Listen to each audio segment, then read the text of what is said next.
Hello everyone, welcome to today's tutorial on connecting an Excel file to Power BI. To get started, I have a folder containing an Excel file called August sales data, which holds sales data for the month of August. To connect this Excel file to Power BI, open Power BI desktop, click on Get Data and choose Excel Workbook. Or you can choose Excel Workbook option directly to choose the file.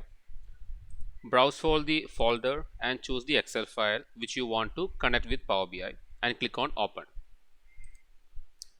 In the next window, select the sheet name from the checkbox and review the file. If everything looks good, click on Load button. And that's it. Power BI has successfully connected to the Excel file. We are now ready to start analyzing and visualizing our sales data.